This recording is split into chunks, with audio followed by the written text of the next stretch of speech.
서핑 영상 리뷰하기. 오늘 리뷰할 영상은 레일 투 레일에 대한 영상입니다.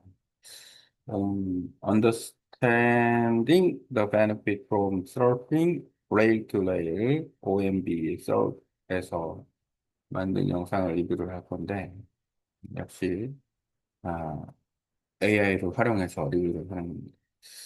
자, 레일 투 레일 서핑. 레일이라는 거는 서프보드에서의 양쪽 사이드를 레일이라고 합니다. 보통 레일이라는 말 자체가 이제 뭐 기차 선로를 레일이라고 보통 얘기하는데 어떤 선 또는 뭔가를 따라가는 뭐 이런 의미로 레일이라고 사용을 하는 것 같아요. 어쨌든 레일 투 레일 서핑을 한다. 파도의 에너지를 이용하는 방법을 찾는다라고 얘기를 하는 건데 일단은 레일을 이용한다라는 것이 어떤 의미를 서퍼한테 갖는지를 생각해 보면 그러니까 초보에서 중급, 중급에서 고급. 그래서 중급 단계에서 이제 레일을 사용해보는 경험을 하게 될 거다라는 생각이 들어요. 초보가 레일을 쓰기에는 뭐 쉽지는 않죠. 왜냐면 초보 수준에서는 이제 사이드 러닝 정도만 하려고 하는 정도의 수준이고, 사이드 러닝에서 속도를 많이 냈을 때는 실제로 예를 들어서 프론트로 가거나 백으로 갔을 때 파도면에 접한, 파도면에 접한, 쉽게 말하면, 어쨌든 보드는 완벽하게 수평을 이루기는 어려워요. 왜냐하면 파도 자체가 수평이 아니기 때문에. 사이드로 쳤을 때. 그러면 보드는 약간 기울게 돼 있어요. 근데 서퍼가 초보라서 밸런스하고 코어가 없으면 넘어질 확률이 높아지는 거예요. 근데 코어가 있으면은 거기서 좀 버티게 되면서 이제 버티면서 어느 정도 트리밍을 하면서 이제 보드를 수평으로 유지하게 하는 능력이 생기는 거죠. 사이드를 하면서. 여기에서는 속도나 뭐 압력이나 여러 가지가 복합적으로 작용을 하는데 이때 만약에 사이드를 하면서 파도는 가파른데 내가 그 보드를 수평으로 했다. 그러면 100% 레일이 한쪽 레일이 어느 정도는 들리게 돼 있습니다. 이게 바로 레일을 이용하는 서핑 방식이라고 보면 돼요. 여기서 말하는 또 레일 투 레일은 조금 의미가 다른 게 이제 예를 들어서 조금 좋은 큰 파도를 탔어요. 그러면 그 큰 파도를 탄 상태에서 내가 어, 터닝을 시도를 하면 분명히 레일이 들리게 됩니다. 왜냐하면 터닝하면서 그 회전하는 거에 따라서 만약에 파도 면으로 그대로 보드가 회전한다 거의 100% 넘어진다고 봐야 돼요. 근데 그 회전을 할 때 내 몸은 밸런스를 유지하고 있고 보드는 파도의 면을 회전하면 거의 회전하는 방식에 따라서 이제 회전을 더 잘하면 잘할수록 레일의 한쪽이 들리게 돼요. 그러면 어떤 효과가 있냐? 순간적인 속도가 더 날 수도 있고 방향이 빨리 바뀔 수도 있는 그런 효과가 있습니다. 근데 레일 투 레일이라는 거는 결국 프로서퍼들이 퍼포먼스를 할 때 카빙을 한다거나 예를 들어서 컷백을 한다거나 아니면은 롱보드 같은 경우에는 로깅 크로스워킹을 한다거나 드롭 리턴을 한다거나 할 적에 보면은 그 과정 속에서 레일이 들린다라는 거예요.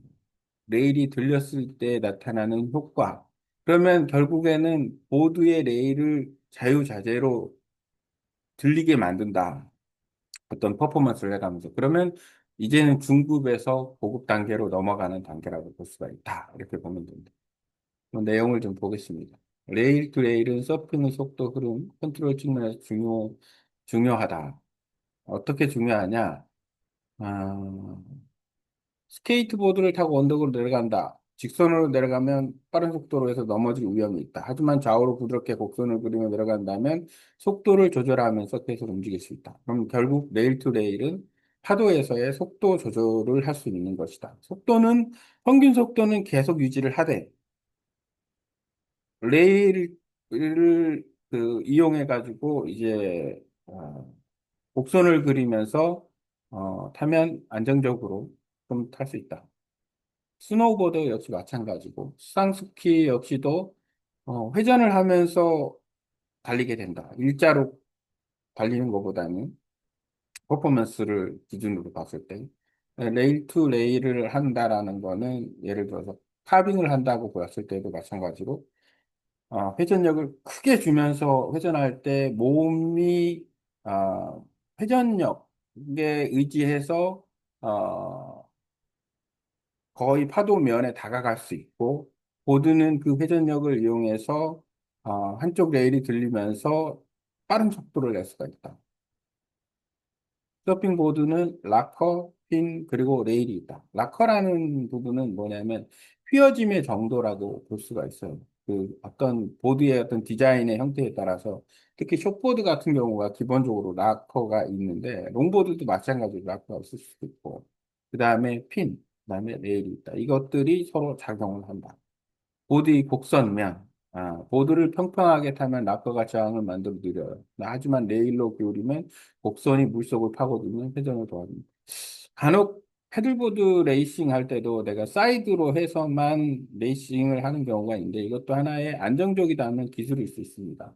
왜냐하면 면을 더 줄여가지고 갈 수가 있기 때문에 순간 스피드를 더 낼 수가 있는 방법 중에 하나이다.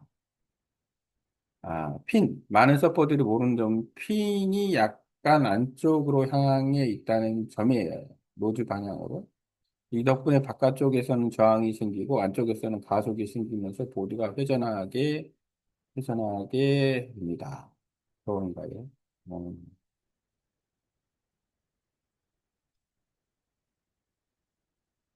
이 원리는 포안다 효과와 관련이 있어요. 이는 비행기 날개가 뜨는 원리인데 공기나 물이 공면을 따라 흐르면서 리프트와 회전력을 만들어낸다.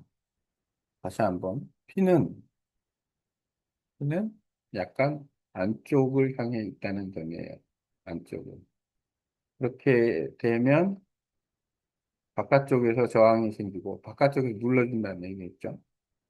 그럼 눌러주면서 안쪽에서는 가속이 생기면서 보드가 회전하는 걸 도와준다. 서핑에서의 코안다 효과. 실전에서는 보드가 평평할 때 양쪽 편이 리프트가 서로 상쇄되어 속도를 늦추는 저항이 생긴다.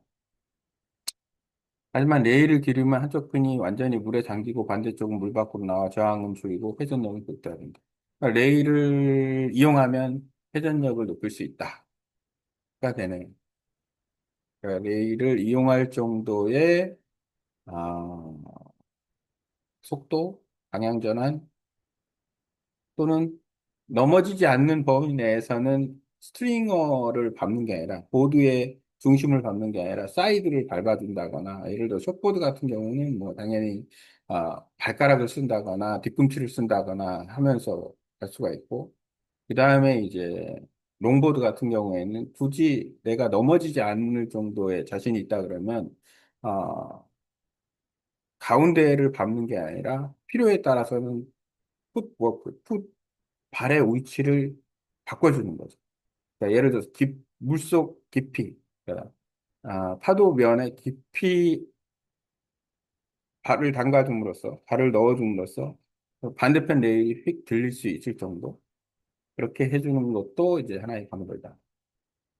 레일이 파도에 잠기면 더 큰 홀드, 그립감과 리프트를 만들며 특히 바텀선에서 강력한 회전과 속도를 얻게 된다. 한쪽으로 꾹 눌러주면 한쪽이 들리고 대신 거기서 리프팅을 그러니까 몸은 컴프레션 했다가 앞으로 푹 튀어나오는 작용을 해줘야 회전력이 되는 거예요. 그러니까 상당히 이 부분이 그러니까 사람 서퍼만 움직이는 게 아니라 서퍼도 움직이고 당연히 보드도 움직이고 이렇게 상호작용으로 한다라고 보면 됩니다. 서브 스케이트 보드를 타면서 이런 그 회전력을 터닝하는 능력을 더 키울 수 있다 이렇게 보면 됩니다. 바닥에서는 보드를 평평하게 돌리려 하지 말고 레일을 기울여서 파도 에너지를 이용해야 한다. 유체역학, 파도와 하나 되기. 파도는 단순히 앞만 향해 흐르지 않는다. 파도의 물은 위로 끌어올려졌다가 아래로 던져지는 소용돌이치는 움직임입니다. 욕조에서 물 뺐을 때 중심으로 소용돌이치는 모습과 같다. 서퍼가 파도의 어깨로 달려 나가면 에너지 영역을 벗어나요. 하지만 포켓에서 보면 아래, 레일 투 레일로 움직이면서 파도의 회전 에너지에 몸을 맡게 됩니다. 이 서퍼는 파도를 거스르는 게 아니라 파도에 실려가는 것이 됩니다. 실제로 서핑을 할 적에 얼만큼 포켓을 사용해서 서핑을 하느냐가 기술이다. 이렇게 봅니다. 포켓에서 멀어져 있으면 그만큼, 아, 그 힘을 이용하는 게 아니기 때문에, 그거는 이제 레벨이 조금 낮은 거고, 더 포켓으로 들어와서 그 포켓을 잘 활용하면 할수록, 아, 이제 어느 정도 그 안에 리스크가 있고, 그렇기 때문에 그 부분에서 이제 점수가 올라갈 수 있다. 레일 컨트롤의 효과. 레일 투 레일 서핑은 다음과 같은 두 가지 핵심적인 장점을 제공합니다. 홀드, 레일을 기울이면 보드가 물속에 깊이 박혀 쉽게 미끄러지지 않아요. 같은 편에서 안정적인 그립감을 준다. 리프트, 파도 위에 끌어올리는 에너지를 이용해 더 쉽게 파도 위로 올라갈 수 있다. 결국 보드와 파도는 함께 작동하게 되고 핀이나 무게를 억지로 돌리려 하지 않아도 되는 서핑이다. 항공 역할을 취할까 서핑은 비행이다. 비행기 네 가지 힘에 의한 능력, 양력, 리프트, 추진력, 트러스트, 저항, 브레이크, 중력, 브레이크. 서핑도 마찬가지다. 양력, 파도가 위로 끌어올릴 때 레일이 잠기면 에너지 타고 올라갈 수 있어. 그 사람이 몸무게로 그 보드를 눌러주는 힘은 상당히 중요한 역할을 가지고 있습니다. 왜냐하면 내가 눌러주는 만큼 밑에서 파도, 물 역시도 저항을 하기 때문에, 왜냐하면 보드 자체가 부력이 있기 때문에 그 힘을 이용해서, 양력을 이용해서 갈 수가 있다. 추진력, 중력과 파도에 밀어주는 힘으로 속도가 됩니다. 그러니까 양력도 있고 파도가 밀어주는 힘이 위치 에너지가 속도로 바꿀 수 있는 속도가 생기니까 물리적으로 봤을 때는 또 추진력이 생긴다. 저항. 보드를 평평하게 서핑하면 느려져요. 그러니까 저항을 최소화하는 레일을 이용해서 타면 속도는 더 증가한다. 중력, 파도 아래로 내려가면 속도를 얻는다. 위치 에너지에서 속도 에너지를 더 바꿀 수가 있다. 그러니까 양력, 추진력, 저항, 중력을 동시에 이용하면 아주 다이나믹한 서핑을 할 수 있고 고도의 기술을 구사할 수 있다. 최대한 저항을 줄이고 레일을 활용해 패도의 리프트를 이용하면 서핑이 훨씬 더 즐겁고 빠르게 느껴진다. 레일 투 레일 리듬 익히기. 그렇다면 진짜 레일 투 레일 서핑은 어떤 모습이냐? 바텀턴에서 레일을 기울여 파도 에너지를 이용해 올라가고. 이거는 우리가 보통 지금 뒤쪽에 있는 사람도 그렇지만은 서핑 사진을 보면 그 대부분의 그 레일이 한쪽으로 이렇게 기울어진 사진이 많아요. 그는 보통 서핑 사진을 촬영하는 작가가 대부분 하이라이트, 피크에서 사진을 찍기 때문에 피크의 관점은 뭐냐면 가장 힘이 파워가 좋았을 때, 배럴에서도 그렇고, 카빙이나 이런 그 힘을 가장 냈을 때를 순간 모멘텀으로 해서 사진을 찍는데 그 사진을 찍히는 그 모멘텀에는 분명히 레일이 한쪽은 다 들려져 있는 경우가 많다라는 거예요. 그만큼 그때가 가장 속도로서는 최상의 모멘텀이다라고 볼 수가 있죠. 탑에서는 반대쪽 레일을 전환해 다시 내려온다.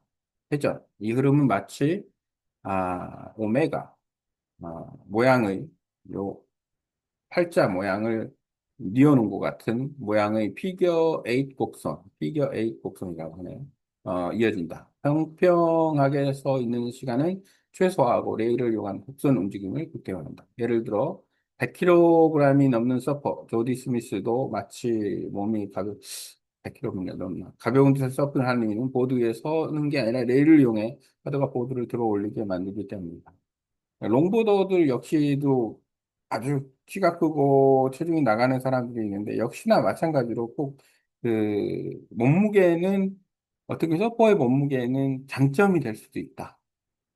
어떤 면에서 양력을 주는 면에서는 장점이 될 수 있다. 왜냐하면 더 그 큰 힘으로 누를 수 있기 때문에 그 누르는 힘을 순간적으로 풀어주면 더 빨리 나갈 수 있는 장점이 있을 수 있다. 너무 가벼워도 또 가벼우면은 좋긴 한 부분도 있지만 또 이제 무거운 게 또 장점이 될 수도 있다. 파도를 이용하라. 최고의 서퍼들은 파도와 싸우지 않는다. 파도를 이용해